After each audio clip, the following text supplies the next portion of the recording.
ఓం నమ శివ శ్రీమాత్రే నమ. మిత్రులకి శ్రేయోభిలాషులకి అలాగే నన్ను ఇంతగా ఆదరిస్తున్న యూట్యూబ్ ప్రేక్షకులందరికీ కూడా పేరు పేరు ధన్యవాదాలు. ఈరోజు మనం ఒక అద్భుతమైన ఉపాయం తెలుసుకుందాం. మన ఇంటిలో ధనానికి లోటు లేకుండా ఉండడానికి 5 యాలకులతో ఒక అద్భుతమైన ఉపాయం తెలుసుకుందాం.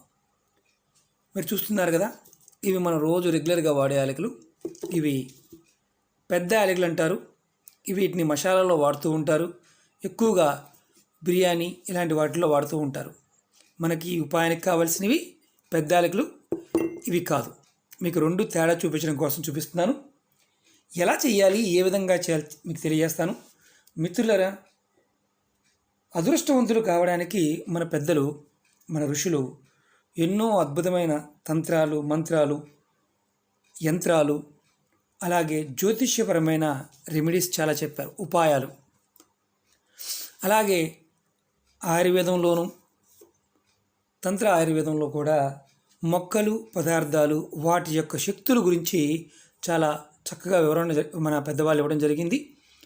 కాలక్రమేణా మనం వాటికి దూరం జరగం, అంటే చెప్పేవారు లేరు. అలాగే ఆచరించడానికి కూడా మన మనసులో ఏంటంటే లేనిపోని అనుమానాలు, అపోహలు ఎక్కువగా రావడం జరిగింది. మనం అంతకుముందు వీడియోల్లో కూడా మొక్కలు, వాటి ఫలితాలు, ఏ మొక్కలు పెట్టుకుంటే ఇంట్లో ఎలాంటి ఫలితాలు వస్తాయో కూడా చెప్పుకున్నాం. మన ఇంట్లో ఉండే పోపుల డబ్బా ఎంత అద్భుతమైన శక్తి కలిగిందో కూడా మనం తెలుసుకుంటూ వస్తున్నాం. ఇప్పుడు మనం ఈ పెద్ద యాలకులతో ఎలాంటి అద్భుతమైన ఫలితాలు వస్తాయో, ఎలా చేస్తే వస్తాయో తెలుసుకుందాం. ఈ ఉపాయం చేయడం వల్ల ధనానికి లోటు అనేది రాదు. ఇది ఖచ్చితంగా పనిచేస్తుంది. మీరు ఆడవారైనా మగవారైనా ప్రయత్నం చేయవచ్చు. ఎలా చేయాలి, ఏ విధంగా చేయాలో మీకు తెలియజేస్తాను. మీకు ఈ వీడియో నచ్చినట్లయితే లైక్ చేయండి. అలాగే నా ఛానల్ని సబ్స్క్రైబ్ చేసుకోండి. గంట సింబల్ని యాక్టివేట్ చేసుకోండి. 10 మంది మిత్రులకు షేర్ చేయండి. అలాగే చాలామంది మిత్రులు అనేక రకాల సమస్యల మీద మెయిల్స్లోనూ, కామెంట్స్లో అడుగుతున్నారు. నా వీడియోస్ 450 వీడియోస్ ఉన్నాయి. అనేక రకాలైన సమస్యల మీద వీడియోలు చేయడం జరిగింది. మీరు నా ఛానల్లో ఉన్న వీడియోస్లోకి వెళ్ళండి. మీరు ఆచరించగలిగేదాన్ని ప్రయత్నం చేయండి. మీరు ఆచరించలేదాన్ని ప్రయత్నం చేయమాకండి. వీడియో అర్థం కాకపోతే మరొకసారి చూడండి, 1కి 2 సార్లు చూడండి. పూర్తిగా చూడటానికి ప్రయత్నం చేయండి. అలా చూస్తేనే ఈ తాంత్రిక ఉపాయాలు అర్థమవుతాయి.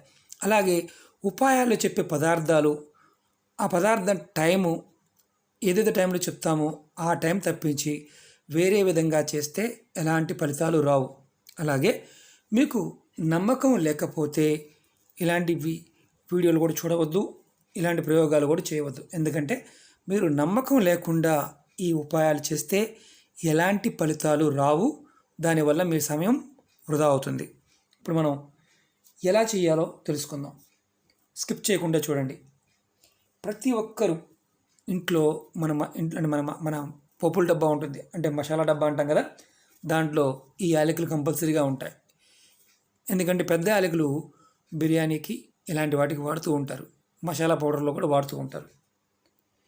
మీకు ఈ ఉపాయం చేయడం వల్ల ధనానికి లోటు లేకుండా ఉండటమే కాకుండా ఇంట్లో ఉన్న కుటుంబ సభ్యులు అందరికీ కూడా ప్రేమానురాగాలు పెరుగుతాయి. అలాగే కుటుంబ సభ్యుల మధ్య ఈ సత్సంబంధాలు కూడా ఏర్పడతాయి. అంటే ఇప్పుడు మనందరం కూడా కుటుంబంలో ఉన్న వ్యక్తులతోనే గొడవలు పడుతున్నాం. ప్రతి చిన్న విషయానికి సమస్యలని మనం కోరి తెచ్చుకుంటున్నాం. అలాగే ఈ ఉపాయం చేయడం వల్ల ఇంకొక అద్భుతమైన ఉపాయం ఉంటుంది, ఉపయోగం కూడా ఉంటుంది. ఏంటంటే భార్యాభర్తల మధ్య చాలా వరకు 3వ వ్యక్తి వల్ల సమస్యలు వస్తూ ఉంటాయి. ఆ సమస్యలు కూడా రావు. ఈ ఉపాయానికి కావాల్సిన 5 పెద్ద ఎలాచి, అంటే యాలక్కాయలు అంటారు. వీటిని ఎలా చేయాలో చెప్తాను మీకు నేను. చూడండి.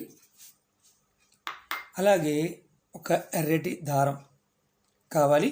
అలాగే ఒక ఎర్రటి క్లాత్ కావాలి. ఇది ఎప్పుడు చేయాలో చెప్తాను, ఎలా చేయాలో చెప్తాను. ఇది శుక్రవారం నాడు, ఏ శుక్రవారం అయినా సరే సాయంత్రం స్నానం చేసి మిగతా కార్యక్రమాలను ముగించుకొని చక్కగా స్నానం చేసి మీ పూజా మందిరంలో ఈ ఉపాయాన్ని చేయాలి. ఇది దేవుడి ముందు, మీ పూజా మందిరం ముందు, అంటే అది తూర్పు వైపా, పడమర వైపా, దక్షిణ వైపా, ఎటువైపు ఉంది అది పక్కన పెట్టేయండి. మీ పూజా మందిరం మీరు ఎక్కడైతే రోజు పూజ చేస్తారో, దీపారాధన చేస్తారో అక్కడ చేయండి. ఏం చేయాలంటే మీరు మీ ఇష్టదైవం ముందు ఆవు నేతితో దీపం వెలిగించండి. ఆవు నేతితోనే.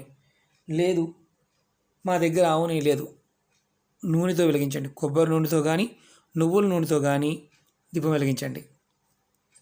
మర్చిపోమాకండి, మంచు నూనె వాడవద్దు. కొబ్బరి నూనె కానీ నువ్వుల నూనె కానీ వాడండి, లేదా ఆవు నెయ్యి వాడండి. మరి గేదె నెయ్యి ఉందండి, వాడమాకండి. ఆవు నెయ్యి దొరికితే ఆవు నెయ్యితో వాడండి అంతే. తర్వాత మీరు ఏదైతే ఇవన్నీ రెడీ చేసుకున్నాం కదా దారం, ఈ దారంతో మీరు ముందు ఏం చేయాలంటే ఈ యాలకుల ముందు మనం దేవుడి ముందు పెట్టాం, ఇలా ముందు పెట్టుకోండి. పెట్టుకున్న తర్వాత దీపం వెలిగించండి. ఇది పెట్టిన తర్వాత దీపం వెలిగించండి. అంటే దీపం వెలిగించిన తర్వాత ఈ పెట్టమాకండి. దీపం వెలిగించక ముందే ఈ ఎలాచి దేవుడి ముందు పెట్టండి. తర్వాత మీరు దీపారాధన అయిపోయిన తర్వాత ఈ ఎర్ర క్లాత్ ఉంది కదా, ఈ ఎర్ర క్లాత్ ఇది కూడా దేవుడి ముందు పెట్టండి. దీపారాధన అయిన తర్వాత పెట్టండి. తర్వాత ఈ దారాన్ని కూడా ముందే పెట్టుకుని రెడీ చేసుకోండి. మీరు ఏం చేయాలంటే మామూలుగా మీరు ఇంక స్పెషల్ పూజ ఏం చేయాల్సిన అవసరం లేదు. మీరు రోజు మామూలుగా ఎలా దీపారాధన చేస్తారో అలా చేసుకోవచ్చు, దాంట్లో ఇబ్బంది లేదు. అంటే మామూలు పూజగా చేసుకోవచ్చు. దీనికి నియమ నిబంధనలు అంటే ఆహార నిబంధనలు లాంటివి ఏమీ లేవు. అలాగే ఇంకొక ఏంటంటే ఏది చేయకూడదంటే నెలసరి ఉన్నప్పుడు చేయమాకండి, అలాగే ఎవరన్నా మరణించి ఉన్నప్పుడు మాత్రం చేయమాకండి. ఇప్పుడు మనం ఏం చేయాలంటే ఈ దారాన్ని తీసుకొని మనం దీపం వెలిగించాం, ఇలా దారానికి ఒక ఎలాచీని కట్టండి. నేను చూపిస్తాను మీకు. లెంతీ వీడియో కాకుండా చేద్దాం అనుకుంటున్నాను. ఇలా కట్టాం కదా, చూడండి ఇలా కట్టాం. తర్వాత ఈ దారం తర్వాత 3 ముళ్ళు వేయండి. ఎలా చెక్ కాదు, మామూలుగా. ఇదిగోండి ఇలా ఇలా 3 ముళ్ళు వేయండి. 1 2 3 ఇలా వేయండి. తర్వాత మరొక ఎలాచీని కట్టండి.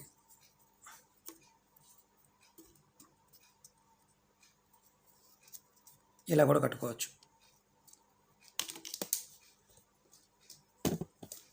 ఎందుకంటే వీడియో లెంతీ కాకుండా చేయడానికి ప్రయత్నం చేస్తాను. జస్ట్ మీకు ఒకసారి చూపిస్తే ఐడియా వస్తుంది. ఇలా కట్టండి. తర్వాత దీని తర్వాత 1 2 3 ముళ్ళు, ఇలా 5 ఎలాచీస్ని కూడా ఎలాచీకి మధ్యలో 3 ముళ్ళు వేయాలి. తర్వాత ఎలాచీ కట్టాలి. తర్వాత మళ్ళీ 3 ముళ్ళు, అలా మళ్ళీ ఎలాచీ. చూపిస్తాను చూడండి. 3 ముళ్ళు వేసాం, ఇలా కట్టేసాం అనుకోండి. కనిపిస్తుంది కదా. 5 మీకు ప్రాక్టికల్గా చూపించడం కోసం చేశాను. ఈ ఎలాచీ మధ్యలో గ్యాప్లో మాత్రం ఖచ్చితంగా 3 ముళ్ళు వేయండి, ప్రతి ఎలాచీకి మధ్యలో. అలా దీనికి మధ్యలో వేయాలి, రెండో దానికి మధ్యలో 3 వేయాలి ముళ్ళు. అంటే విడివిడిగా 3 ఒకేసారి కలిపి కాదు, 1 2 3 అలా వేయాలి. అలా ప్రతిదానికి కూడా 3 వేయాలి. 5వది పెట్టిన తర్వాత కూడా ఇటు పక్కన మళ్ళీ 3 ముళ్ళు వేయాలి. ముడి కూడా చూపిస్తాను మీకు నేను. ఇలా సపరేట్గా ముడి వేయండి. 1 చూస్తున్నారు కదా, 2 ఇలా మధ్యలో ఎలాచీకి మధ్యలో. మీకు అనుమానం రాకుండా ఉండాలి, ఇలా 3 వేయండి. తర్వాత ఇటుపక్క ఎలాచీ ఉంటుంది, తర్వాత ఇటుపక్క ఎలాచీ ఉంటుంది అనమాట. దగ్గర కూడా వేసుకోవచ్చు. తర్వాత మనం ముడి వేసాం. ఇది మనం ఏం చేయాలి ఇప్పుడు, మీరు ఇంట్లో ఇప్పుడు ముడి వేసిన తర్వాత దీన్ని ఈ ఎర్రటి క్లాత్ మీద ఇలా పెట్టండి. పెట్టిన తర్వాత మీరు ఏదో ఒక నైవేద్యం, పాలతో చేసిన నైవేద్యం కానీ, లేదు మీకు అంత అవకాశం లేదు, బెల్లం ముక్క కానీ, పాలు కొంచెం పాలు, అంటే పచ్చి పాలు పట్టాలా మళ్ళీ కాచి చల్లార్చిన పాలు పట్టాలంటే కాచి చల్లార్చిన పాలు పెట్టండి, కొంచెం చాలు. అది గేదె పాలైనా పర్వాలేదు. నైవేద్యంగా పెట్టండి, దాంట్లో బెల్లం ముక్క వేయండి. తర్వాత మీరు అంటే లక్ష్మీ అష్టోత్తరం కానీ లేదా శ్రీ సూక్తంగా చదవండి. బాగా గుర్తుంచుకోండి. మీకు ఈ 2 చదవడం రాదు అంటే మాకు చదవడం కష్టమండి అనుకునేవారు, చదవడం వచ్చిన వారు కంపల్సరీ చదవండి. చదవడం కష్టం అనుకునేవారు లక్ష్మీమాతని 108 సార్లు చదువుకోండి. అంటే తలుచుకోండి, ఓ మహాలక్ష్మి నమః అని తలుచుకొని మీరు ఏం చేస్తారంటే, మీరు బాగా గుర్తుంచుకోండి. మీరు మాలగా చేసుకున్నారు కదా, ముందుగా ఒక యాలకుని తీసుకొని దానికి ముడివేసాం కదా, దాని పక్క మనం ఏం చేయాలంటే ఈ ఇలా చేత్తో, ఈ కుడి చేతిలో ఈ వేసిన ఇప్పుడు ఏదైతే మంత్రం అయిపోయింది, మంత్రం అయిపోయిన తర్వాత ఈ యాలకులన్నీ కూడా దారంతో పాటు చేత్తో ఇలా పట్టుకోండి. కుడి చేత్తో దారంతో పాటు పట్టుకొని మీరు ఒక మంత్రం చెప్తాను. ఆ మంత్రాన్ని 108 సార్లు మనసులో అనుకోండి. ఓం నమో కమలవాసిన్యే స్వాహ. ఓం నమో కమలవాసిన్యే స్వాహ. ఈ మంత్రాన్ని మీరు 108 సార్లు మనసులో జపించండి. మీకు ఈ మంత్రం అనుకోవడానికి ఇబ్బందిగా ఉందంటే ఓం మహాలక్ష్మియే నమః, ఓం మహాలక్ష్మియే నమః అనే మంత్రాన్ని 108 సార్లు అనుకోండి. ఇలా పట్టుకొని కుడి చేత్తో పట్టుకొని ఈ జపం చేసేటప్పుడు మాల ఎప్పుడు ఇది మనం తయారు చేసిన మాల చేతిలో ఉండాలి. తర్వాత ఈ మాల మీద మనం జపం అయిపోయింది, ఇలా క్లాత్లో పెట్టాం, అక్షింతలు, అలాగే కాస్త పసుపు, అలాగే కాస్త కుంకుమ వేసి మీరు ఈ ఎర్రటి క్లాత్ని మూటగా కట్టండి. ఇలా కట్టండి, మూటగా కట్టండి, మామూలుగా కట్టుకోండి. కట్టి ఏం చేస్తారంటే దీన్ని మీరు ఎక్కడైతే మీ బీరువా కానీ లాకర్ కానీ డబ్బులు దాచుకుంటారో అక్కడ ఇది లోపల పెట్టండి. యాజ్ ఇట్ ఈస్గా మీరు దీన్ని ఎప్పుడు మార్చుకోవాలి, ఎలా మార్చుకోవాలి అంటే ఇది ప్రతి శుక్రవారం బీరువాలోంచి తీసి మీరు పూజ చేసుకునేటప్పుడు మీ పూజా మందిరంలో పెట్టుకొని ధూపం దీపం చూపించి మళ్ళీ పూజ అయిపోయిన తర్వాత ఎక్కడైతే తీస్తారో అదే ప్రదేశంలో మళ్ళీ బీరువాలో కానీ లాకర్లో కానీ పెట్టుకోండి.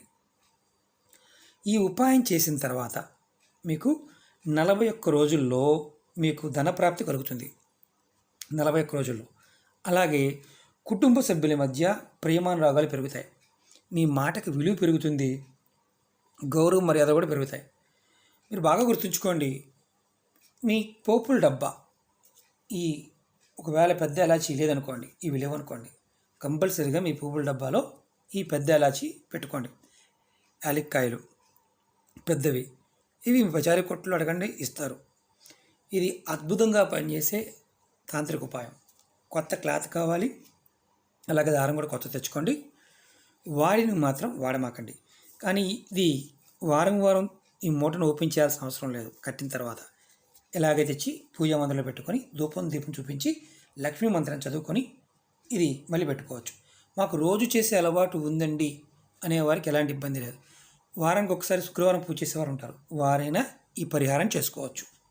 అలాగే మీరు ఒకటి గుర్తుంచుకోండి, ఈ ఒక మామూలుగా ఈ యాలకని, పెద్ద యాలకని మీరు ఎప్పుడైనా సరే మీ ఇంట్లో పంచదార డబ్బాలో ఈ యాలకని ఒకటి వేసి ఉంచుకోండి. దీనివల్ల మీకు డబ్బులు అనేవి ఎప్పుడు కూడా ఒక పద్ధతిగా, అంటే మామూలుగా మనం ఎలా వస్తేనే తెలియట్లేదండి, ఎలా పోతేనే తెలియట్లేదండి అంటుంటారు, ఒక పద్ధతిగా రావడానికి అవకాశం ఉంటుంది. ఇది ఒక చిన్న ఉపాయం. ఇది ఆడవారైనా మగవారైనా చేయవచ్చు. దీనికి ఎలాంటి అంటే చిన్నపిల్లలు కాకుండా పెద్దవాళ్ళు, మామూలు పిల్లలు కూడా చేసుకోవచ్చు. కంపల్సరీగా మంత్రాన్ని మననం చేయండి, అద్భుతమైన ఫలితాలు చూస్తారు. 41 రోజుల్లో మీకు ధనప్రాప్తి అనేది కలుగుతుంది. మీ కుటుంబ సభ్యుల్లో కూడా మార్పు వస్తుంది. ఈ తాంత్రిక ప్రయోగం మనస్ఫూర్తిగా నమ్మి చేయండి, అద్భుతమైన ఫలితాలు వస్తాయి. మిత్రులారా, మీకు ఈ వీడియో నచ్చినట్లయితే లైక్ చేయండి, నా ఛానల్ సబ్స్క్రైబ్ చేసుకోండి, గంట సింబల్ యాక్టివేట్ చేసుకోండి, 10 మంది మిత్రులకు షేర్ చేయండి. ఓం నమః శివాయ, శ్రీమాత్రే నమః. మర్చిపోయిన మిత్రులారా, ఇది ఎప్పుడు మార్చుకోవాలనేది చెప్పలేదు మీకు. ఇది మీరు ఎప్పుడైనా బాగా గుర్తుంచుకోండి. ఏదైనా గ్రహణం వచ్చిందనుకోండి, ఆ గ్రహణం టైంలో ఇది మార్చుకోండి. ఆ గ్రహణం అయిపోయిన తర్వాత ఈ మూటని అంటే ఇలా ఉన్నదాన్ని స్టేజ్గా మీ పూజా మందిరం నుంచి తీసుకొని పారే నీళ్ళలో వేయండి. తర్వాత మళ్ళీ శుక్రవారం నాడు మళ్ళీ మీరు కొత్తగా చేసుకోవచ్చు. కానీ గ్రహణం లేకుండా దీన్ని ఎప్పుడు పడితే అప్పుడు మార్చాల్సిన అవసరం కూడా లేదు. ఓకే మిత్రులారా, అర్థమైంది అనుకుంటాను. ఓం నమః శివాయ, శ్రీమాత్రే నమః.